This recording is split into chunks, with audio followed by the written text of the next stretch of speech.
Jordan Love is well coached by Matt LaFleur, Estenovich, our office coordinator. He knows the system. He's going to do the same thing Brock Purdy has done. Don't be the headline, just win games.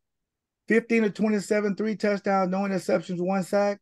We'll take that every week. He'll have the same numbers that Rodgers had his last year was 26 and 12 and 3,500 yards. If you get that, they'll win 9 games. They'll make the playoffs. Do you think he has the ability to put up that season that Rodgers did? No question about it. Just average 200 yards a game. That's about 34 and change. So he's going to do that, but don't turn the ball over because your defense, after that game, the one people who were circling him was his defense that we got your back. It's a team now. He wants all the smoke. He wants people to judge him harshly. He does. All 32 quarterbacks will get scrutinized. Jordan Love, number 10, he can handle it. Every game is not going to be roses, but he knows how to just stand in as a man and let's go. LeRoy, what's it say about him, for Aaron, when he started, when Brett finally moved on, pressure was incredible on Aaron.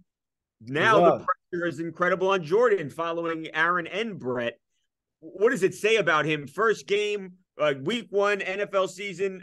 This is my team for the first time. Rival Bears, and to play the way he played. What does that say about the kid? That's a great question. When Aaron took over with the keys to the franchise, I felt bad for him. People were booing him. The Brett Favre fans was booing him. They went 6 and 10. But the one person that didn't give up was Mike McCarthy. Mike McCarthy said, hey, listen, I got a plan to make you one of the best quarterbacks, and it came true. Same thing with Matt LaFleur. I got a great game plan to make you a quarterback that can go to the level that if you get off to a good start, you can probably be looking at an extension by the end of the year to be our long-term quarterback. Wow. Because right now, you have the keys to the franchise. What do you think? What does this season look like for the Packers? I know there was a lot of uncertainty, obviously, with the massive change. You saw him 1 week. We got 16 games left. LeRoy, what do you think? What do you foresee for this team this year?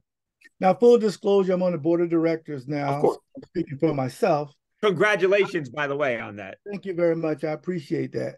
For me, you have to look at the outlook of the North first. Can you win the North?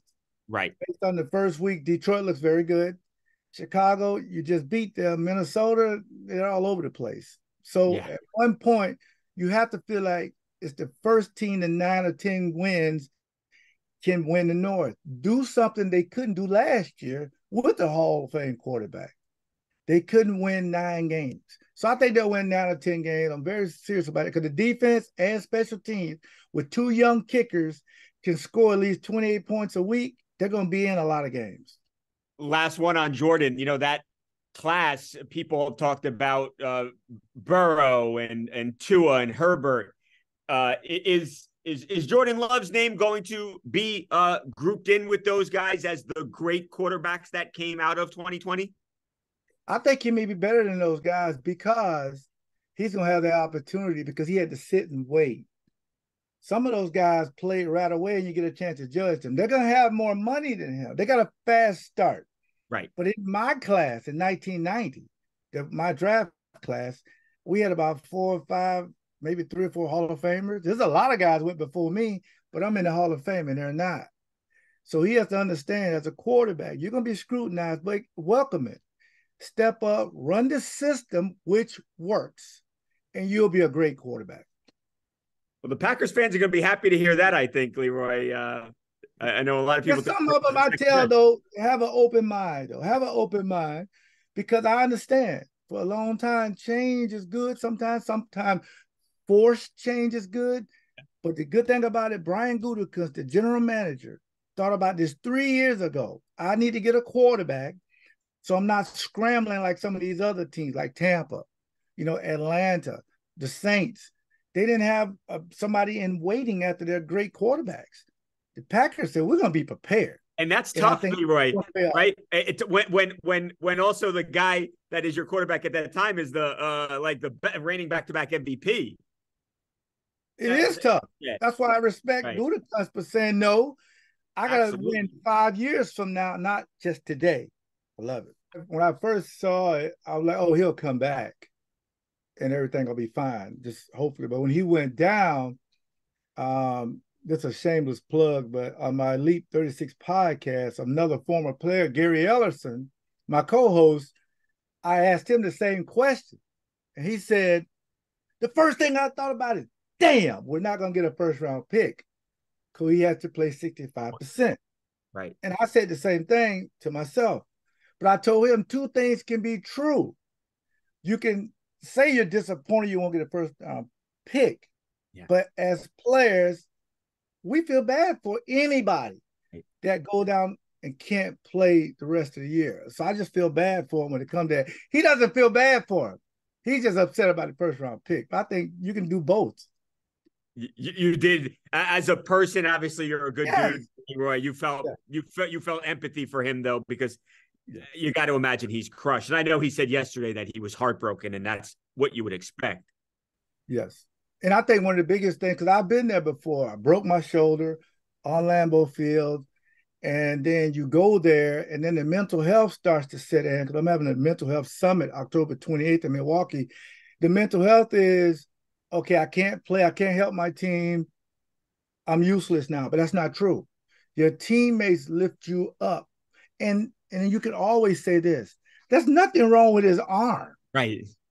So he can play again next year. You have to tell yourself this. So advice I would give him, get some therapy ASAP. Because Mental they can health help therapy. you measure. Yes, because physically you're going to be fine. But the mental therapist, no, you're still A-Rod. You're still the person. You can't contribute this year, but you can still play next year. You have a 2-year deal. I think, Leroy, that sports fans sometimes, forget that the athletes are people, and you're rooting for your team so hard. You forget, hey, this is a guy who is really going through something that's got to be pretty tough on him right now. There was some cheering. There were some Packers fans who were happy, seemingly, that Aaron went down. Some time's passed now. What were your thoughts on that, and what might you say to somebody who was cheering Aaron getting hurt? Well, I would say the fans' reaction is okay because we didn't have social media back in the 90s, I find. Because it can be fantasy football, anything. Their reaction is different than players because players, the mental health is, okay, when it happened to me, Mike Sherman, one of my favorite coaches, I was a part of the team. I put on a coach's uniform and I was doing meetings. He made me, and that helped my mental health. I was part of the team. Some teams kind of push you away and you have to deal with it. But I'm going to tell Aaron another thing that's really going to hit him. When he read headlines that he's going on injured reserve, that's when it sets in. I'm definitely not playing this year. So that's why I would say get some therapy and just try to understand you're still number 8 next year as well. And then Zach, the young quarterback that everybody gave up on, it's going to help catapult him. Go to him and say, you're the guy now. Tom Brady ain't coming back. Colin Kaepernick, none of these guys are coming. You're the guy. Next thing you know, the Jets are going a great place. If that doesn't happen, Zach going to look over his shoulder and say, any day some guy's coming through the door to take my job again. But no, I know the young man, the punt returner, won the game, but I put us in the position. So let's build off of that.